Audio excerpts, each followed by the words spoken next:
앉아서 찬양을 같이 하는데 참 잘하시는 것 같아요. 능력교회 성가대는 정평이 났지만 우리 성도들의 찬양도 굉장히 아름다웠습니다. 귀로 들리는 것보다 마음으로 이렇게 아름다움이 느껴지는 찬송을 제가 들어서 굉장히 감격스럽고 영광입니다. 저희 교회는 아이들하고 예배를 같이 드리는데 한 번은 목사님들 여러분들이 오셨어요. 한국교회 공동체 협의회라고 하는 초기파적인 목사님 최일도 목사라고 아시죠? 바퍼. 같이 속해 있는 목사님들이 오셨는데 아이들이 앉아서 찬송을 그렇게 열심히 부르니까 이 목사님들이 은혜를 받은 거예요. 그래갖고 설교를 하시려고 강단에 올라가신 목사님이 제가 설교를 안 해도 되겠습니다. 하나님이 이미 영광을 받으셨기 때문에 목사님 전부 다 나오셔서 아이들 안수기도 해주세요. 축복해 주세요. 그리고 예배가 끝났어요. 어쩌면 제가 지금 그래야 될지 설교 안 하고 가야 될 것 같은 그런 느낌을 받았습니다. 너무너무 감사합니다. 저는 참 좋은 교회를 목회하고 있는 송기정 목사입니다. 소개는 잠시 후에 또 말씀을 드리고 오늘 읽은 말씀이 기억될 때 제가 이 말씀을 먼저 짧게 드리고 그 다음에 말씀을 이어갈게요. 여호와께서 욥에게 이전보다 2배나 많은 복을 주셨습니다라고 말하고 있죠. 복에 너무 관심 갖지 마시고 들으셔야 됩니다. 근데 이 말은 산술적으로 수학하듯이 곱하기 2 그렇게 이야기한 거가 아니겠죠? 그 얘기 아닙니다. 그렇게 말씀하신 게 아니라 완전하게 회복시켜 주셨다. 완전하게. 욥을 완전하게 회복시켜 주셨다라는 의미입니다.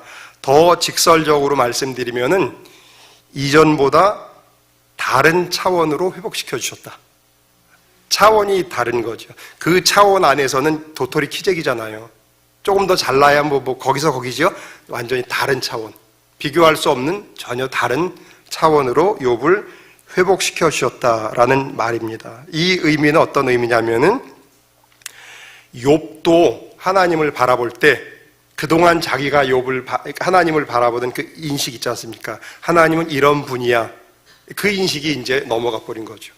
전혀 다른 인식으로 하나님께서 욥을 다른 차원으로 업그레이드 시켰습니다. 욥도 하나님에 대한 인식이 전혀 다른 차원으로 인식된 것입니다. 앞으로 말씀드리겠는데요. 욥이 어떻게 고백하느냐 하면은 그동안은 내가 하나님을 귀로만 들었었는데 지금은 하나님을 눈으로 봅니다. 그러지 않습니까? 귀로 들은 것도 정확하죠. 나 그렇게 들었어. 그리고 나는 분명히 들었어. 우기는데 눈으로 봤거든. 훨씬 더 정확하고 전혀 다른 차원으로 욥의 하나님 인식도 이제 달라진 것이죠. 제가 여러분의 찬양을 듣는 순간 하나님에 대한 인식이 조금 달라진 것 같아요. 찬양이 참 은혜롭구나. 근데 이게 신기하게 귀로 들린 게 아니라 마음으로 그런 느낌이 들더라고요. 그래서 오히려 여러분들에게 감사합니다라고 인사를 크게 드려야 할 것 같습니다. 그리고 나서 오늘 말씀을 뒤에 부분을 이렇게 했는데 욥이 그의 친구들을 위하여 기도할 때 여호와께서 욥의 곤경을 돌이키시고 이런 말씀이 있습니다. 이것을 제가 다른 역본으로 쭉 읽어볼게요. 같은 의미인데 다른 말로 번역한 것을 제가 읽어드릴게요. 여러분 마음속으로 한번 느껴보십시오. 욥이 자기 친구들을 위하여 기도한 이후에 여호와께서 그를 다시 번성케 하셔서 그에게 전보다 2배나 많은 복을 주셨습니다. 이렇게 번역했고요. 또 다른 번역에는 욥이 친구들을 위하여 기도를 드리니 여호와께서 욥의 소유를 회복시켜 주셨다. 욥이 자기 친구들을 위해 기도했을 때 여호와께서 그를 다시 축복해 주셨다. 욥이 주님께 자기 친구들을 용서해 달라고 기도드리고 난 다음에 주께서 욥의 재산을 회복시켜 주셨다. 이렇게 말씀하고 있습니다. 다 같은 내용의 말씀이죠.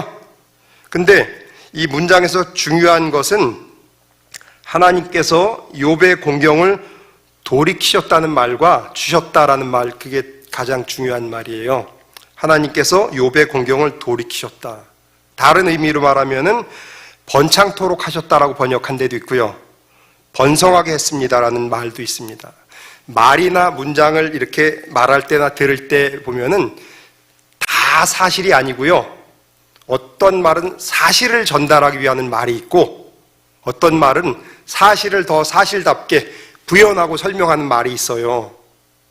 예를 들어서요. 나는 사과를 먹었어. 이건 사실만 있는 거예요. 나, 사과, 먹다. 이게 사실이죠? 나는 사과를 먹었어. 사실이잖아요. 나는 교회에 왔어. 사실이잖아요. 근데 어떤 사람이 이렇게 말합니다. 나는 빨간 사과를 먹었어. 사실일까요? 사실이지요. 근데 빨간이라고 하는 것은 내가 먹은 사과를 설명하는, 부연하는, 형용하는, 중학교 때 형용사 그러잖아요. 형용하는 말이죠. 그거는 사실이 아닐 수도 있어요. 예를 들면은 그 사과를 조명이 다른 데서 먹으니까 보니까 노란색으로 보일 수 있거든요. 빨간색 사과였지만 어느 조명 아래서 노랗게 보여. 그럼 그 사람은 무슨 사과를 먹었죠? 노란 사과를 먹은 거죠. 이런 말은 사실이 아니고 설명하는 거. 내가 먹은 게 어때? 나는 교회를 왔어가 사실인데 나는 교회를 빨리 왔어. 빨리는 자기의 사실이지 객관적 사실이 아니잖아요. 그죠? 그런 말이 있는데 오늘 읽은 말씀에서 중요한 것은 하나님께서 회복하셨다. 번창케 하셨다라고 번역이 되고 하는데 하나님께서 주셨다. 이 두 가지 말은 사실이에요. 그 말은 아멘 하셔도 되는 것입니다. 많이 주셨어. 내가 받은 게 너무 고마워서 많이 주셨어. 감사한 일이네. 나는 그만큼은 많이 안 받았는데 화가 나. 이러면 안 되고요. 하나님 주셨어. 거기에 아멘 그렇게 감사하는 거죠. 사실의 언어거든요. 중요한 것은 나는 사과를 먹었습니다. 중요한 건 나는 예배에 참석했어. 이게 중요한 거죠. 다시 본문으로 돌아가면은 중요한 말씀, 즉 사실은 여호와께서 번창하게 하셨습니다. 여호와께서 주셨습니다. 다시 번창하게 하셨습니다. 이전 소유보다 2배나 주셨습니다. 이건 주관적 사실이에요. 그럼 나는 3배를 받았으니까 하나님께 더 사랑받는 사람인가? 하나님께서 주신 게 은혜지요. 그게 사랑이지요. 욥의 회복을 어떤 사람, 이 성경 기자가 2배나 많이 이렇게 이제 번역을 한 것입니다. 근데 한 가지 더 유념할 것은 욥이 주님께 자기 친구들을 위해서 기도할 때 이런 말씀이 앞에 있어요.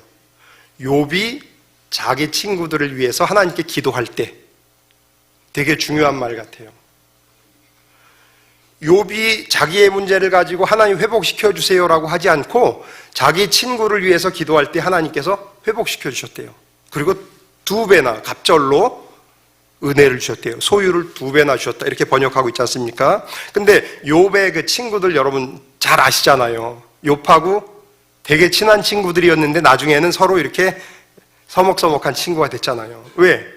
욥의 친구들이 자꾸 욥을 향해서 너 뭐 잘못한 게 있지 않아?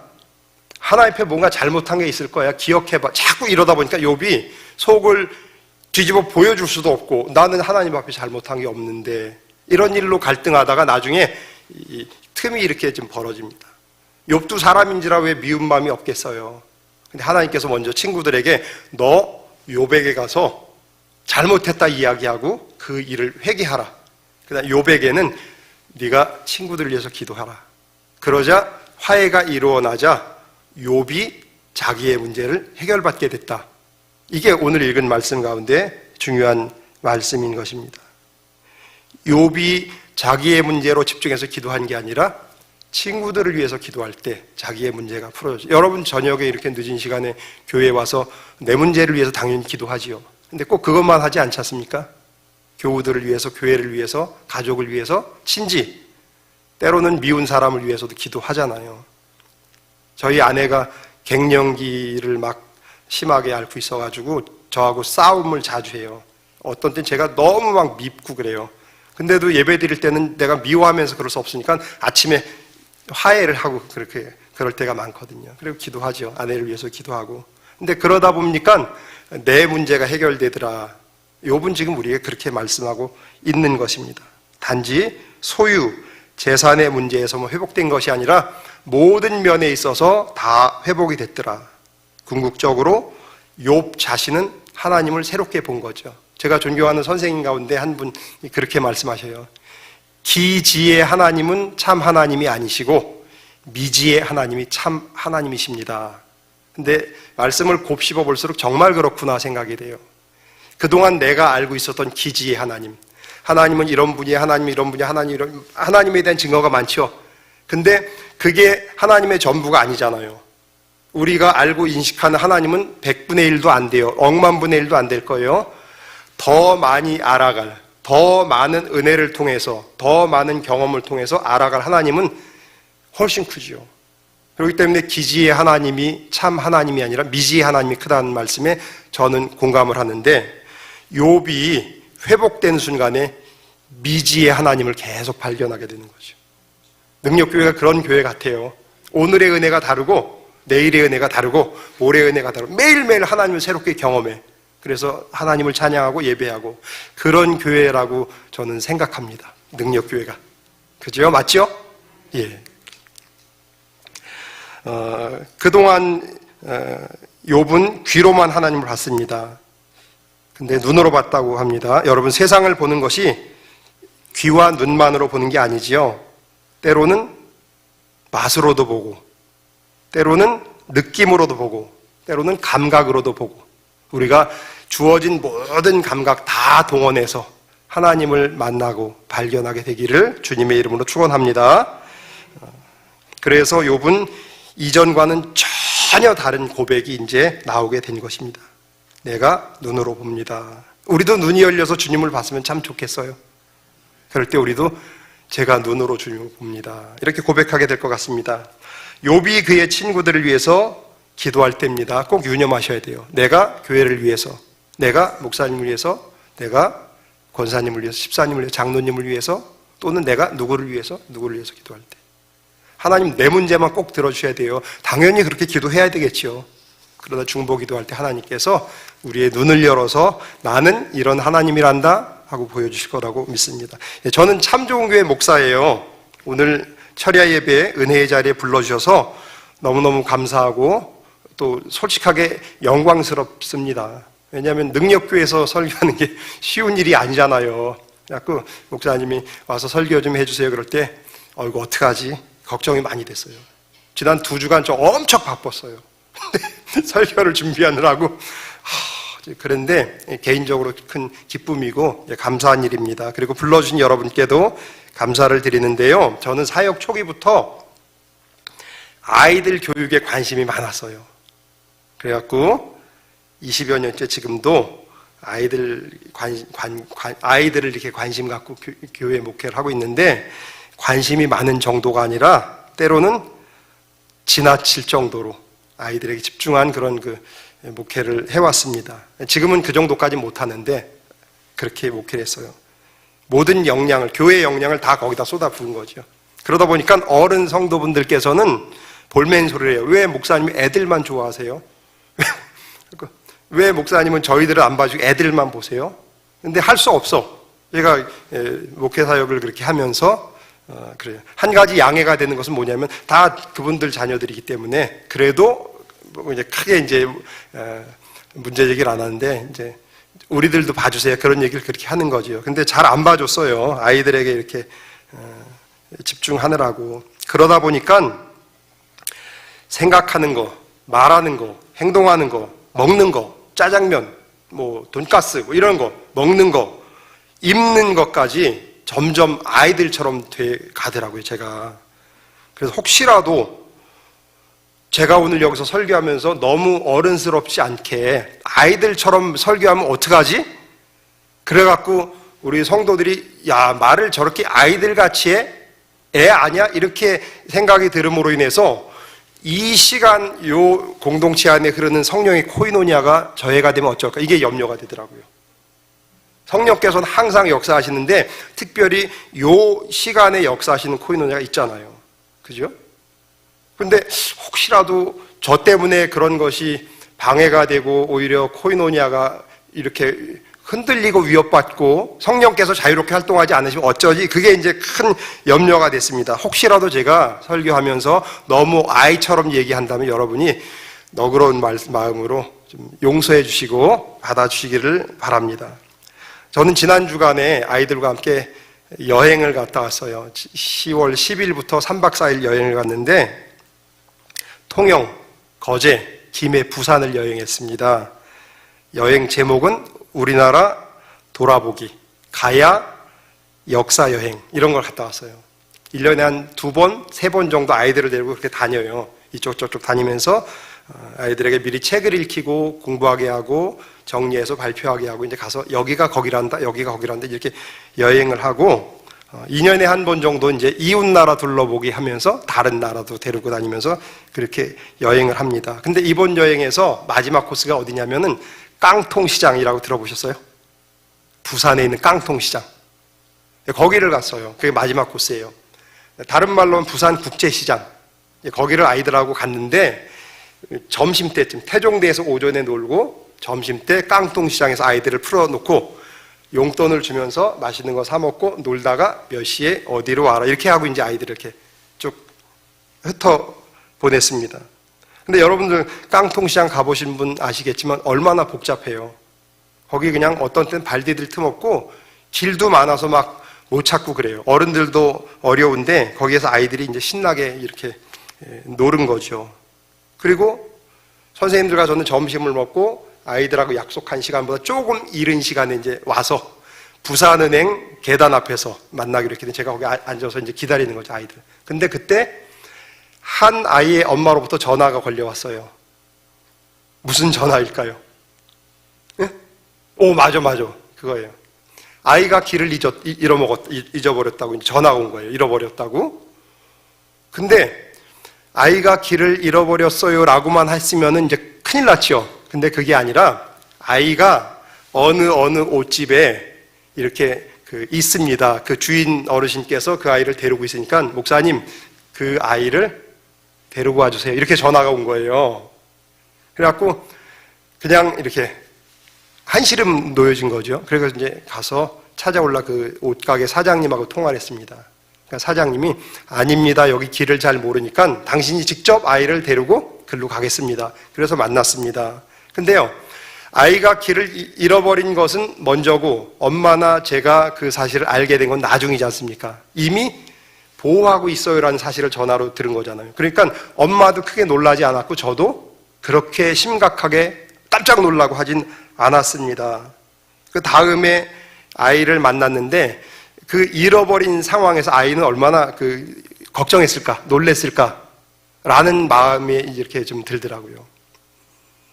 문제는 형들하고 같이 이호가 초등학교 2학년 아이예요. 초등학교 2학년이 중학교 형들 쫓아다니면서 막 길거리 음식도 사 먹고 신기한 물건도 사고 싶었는데 랜턴이 그렇게 마음에 들었대요. 랜턴. 어느 가게에서 파는 후레쉬가 마음에 들어갖고 거기에 폭 빠져서 형들이 가자 하는 소리도 못 듣고 형들이 가버린 것도 모르고 얘가 거기서 그걸 본 거예요. 근데 랜턴을 사고 나와보니까 형들이 없어. 애가 이제 내가 형들을 잃어버렸구나라는 마음을 먹고 그래도 애가 참 그때 굉장히 지혜롭게 한 겁니다.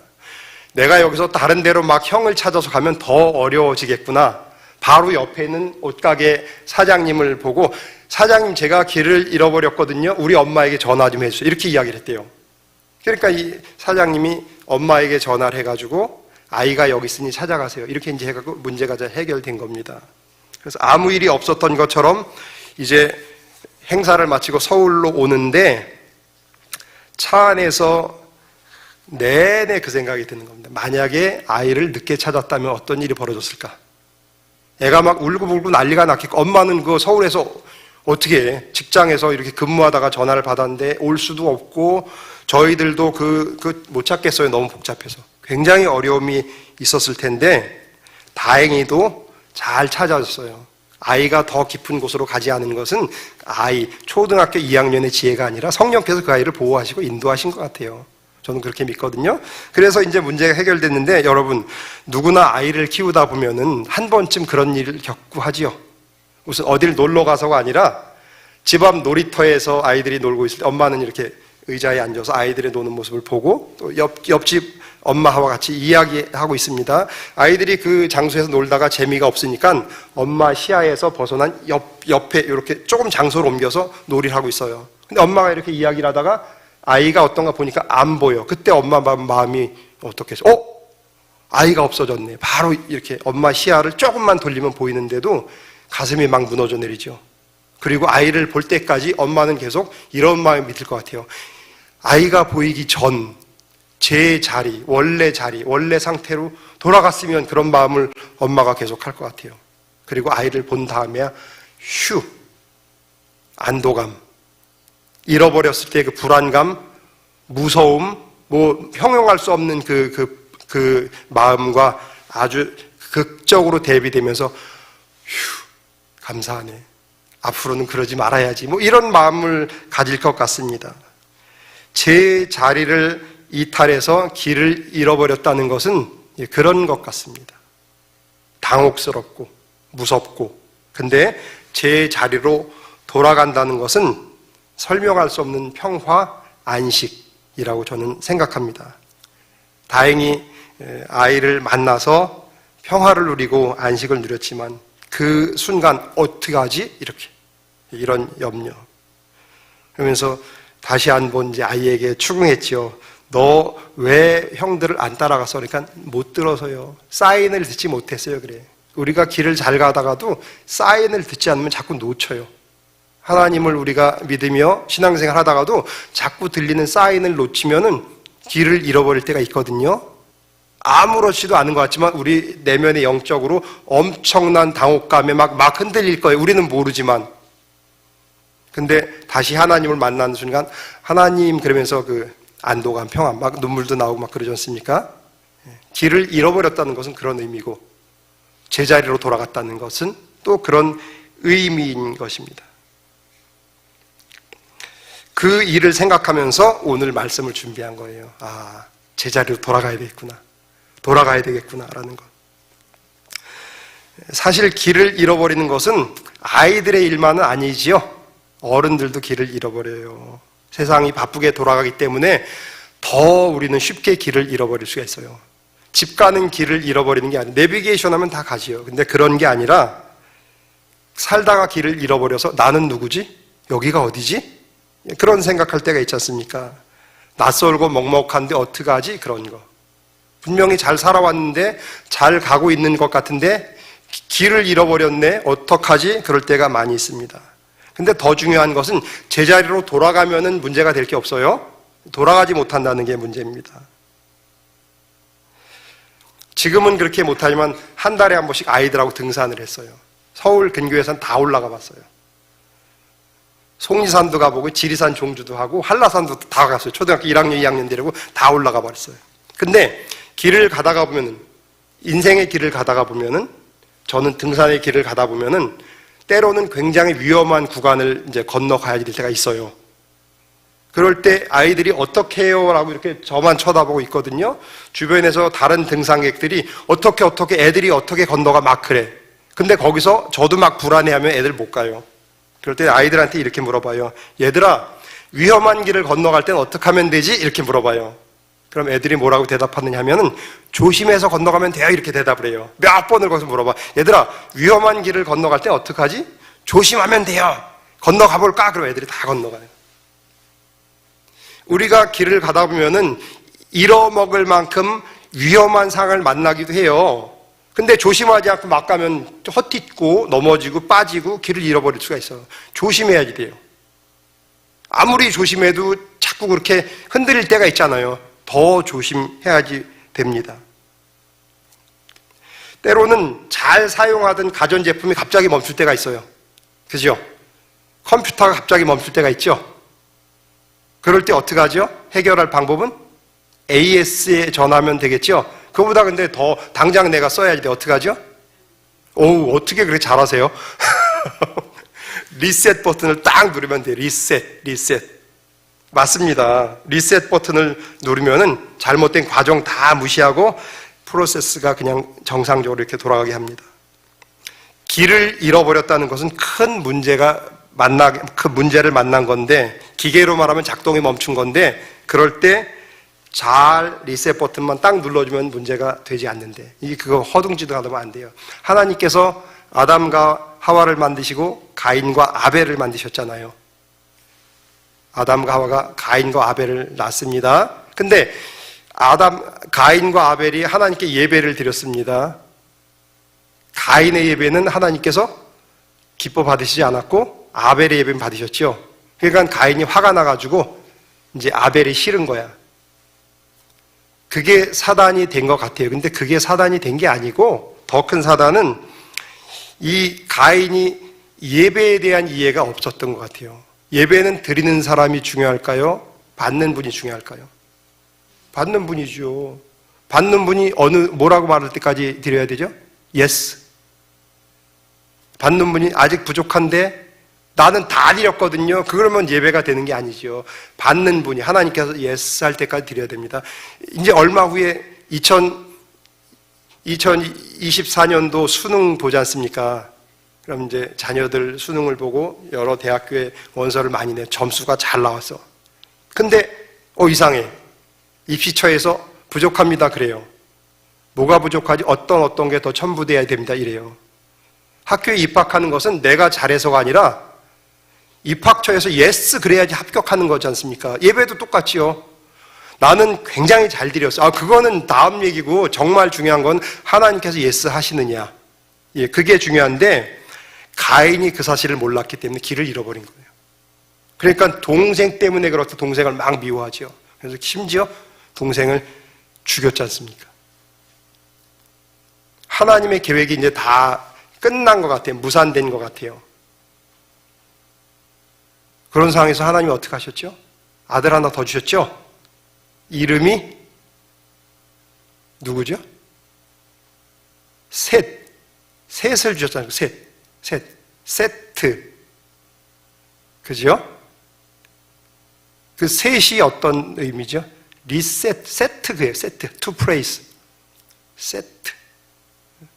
하나님이 멈춰버린 것처럼 보이는 걸 리셋하신 거야. 뚝 눌렀고. 아니야, 내 뜻은 여전히 유효해. 여전히 프로세스는 정상. 탁 눌러버리셨어요. 그 셋이 세트 똑같은 의미거든요. 헬라어의 그 셋이라고 하는 게 똑같은 의미입니다. 근데 쭉 보니까 욥도 마찬가지고 아담과 하와, 가인, 아벨, 셋 쭉 보고 다른 부분도 찾아보니까 이 리셋 버튼을 내가 누르는 게 아니라 하나님께서 툭툭 눌러주시더라고요. 우리 잘 아는 거 있지 않습니까? 아들이 아버지 품이 싫어서 몫을 챙겨서 떠나버렸습니다. 아버지는 계속 가슴에 품고 언제 돌아오나 하다가 마침내 아들이 다시 돌아오게 되죠. 아들의 열심이 아니라 아버지께서 계속 돌아와라 이런 마음을 가지고 기도하고 하는 과정에서 돌아왔지 않습니까? 그래서 아버지의 사랑의 자리에 돌아왔는데 아들이 리셋한 거예요. 아버지가 리셋해 준 거 아닙니까? 성경에 보는 모든 회복의 사건은 다 그렇더라고요. 하나님께서 우리를 리셋하고 계신다는 것입니다. 그래서 곤경에서 돌아오게 하고 그를 다시 번성케 하시고 합니다. 문제가 생기면은 우리 길의 등불 대신 주님께서 우리를 리셋하시게 그냥 내버려 두셔도 돼요. 자꾸 막 내가 뭐 하려고 하지 말고 하나님 리셋해 주세요 하는 게 어쩌면 잃어버린 길을 제자리로 돌릴 수 있는 좋은 방법이 아닌가, 저는 그렇게 생각합니다. 저 어렸을 때 할머니하고 살았는데 할머니가 저녁마다 실타래를 갖고 와서 실 좀 풀자 그러셨어요. 그러니까 요즘은 이렇게 실이 이렇게 잘 나오는데 옛날엔 실타래 손에 이렇게 감고 이렇게 하면서 실을 하나씩 할머니가 풀었어요. 근데 제가 꾀가 생겨 막 빨리 흔들면 실이 엉켜. 그럼 하나님이 아니지 우리 할머니가 가만 놔둬 하면서 이분이 하나하나 다시 풀어가셔요. 할머니가 리셋하시더라고요. 우리의 길에 여러 가지 생기는 문제는 하나님이 리셋하시는 거구나. 단지 우리는 내버려 두면 되겠구나. 성경은 그러잖아요. 주의 말씀은 나의 길에 등불이고 빛이고, 그분이 비춰서 끌고 이렇게 인도하시는데 내가 아니에요. 저쪽도 있고요. 이쪽도 있고 돌아가 보고 싶은데요. 그게 아니고 그분께 맡겨야지. 그분이 가다가 내가 넘어지면 리셋해서 일으켜 주시고 잃어버리면 또 이렇게 나 여기 있단다 하면서 그렇게 하지 않을까요? 리셋은 하나님께서 하시는 겁니다. 이제 말씀 마칠게요. 그러기 위해서는 먼저 감각이 회복돼야지 돼요. 사람이 내게 말하기를 여호와의 집에 올라가자 할 때 내가 기뻐하였도다. 영적 감각이 살아있는 모습은 이래요. 여호와의 집에 올라가서 기뻐요. 근데 제가 목사지만 가끔 저는 주일날 예배당 가는 게 안 기쁠 때가 있거든요. 그러면 설교하는데도 막 찜찜한 거죠. 그럼 그냥 하루 종일 찜찜해갖고 고민하다가 내가 느끼지 못했구나. 영적 감각을 잃어버렸구나. 하나님께 회개하고 그러면서 회복하고 하는데 죽은 세포들을 다 털어내야지 새 세포가 생기는 것처럼 내가 감각을 잃어버렸구나. 감각이 회복돼야지 제자리로 돌아갈 수 있어요. 여러분 여러 가지 방법으로 감각을 잃어버리면 안 돼요. 성경을 읽는 것도 좋고 예배에 참석하고 당연하지요. 기도하는 것도 좋고 여러 가지 방법으로 여러분이 리셋할 수 있는 그 감각을 최소한 살려놓으셔야 됩니다. 쭉 넘어가겠습니다. 욥이 이제 리셋된 상태만 말씀드리고 오늘 말씀 마칠게요. 욥이 리셋된 이후에 그의 고백이 먼저 달라졌습니다. 그동안 욥은 내 권리를 뺏어가신 하나님 이렇게 말했어요. 내 영혼을 괴롭게 하신 하나님 이렇게 막 말을 했거든요. 근데 욥이 제자리로 돌아와서 회복된 이후에 이렇게 고백합니다. 나는 비천합니다. 하나님 이렇게 말을 해요.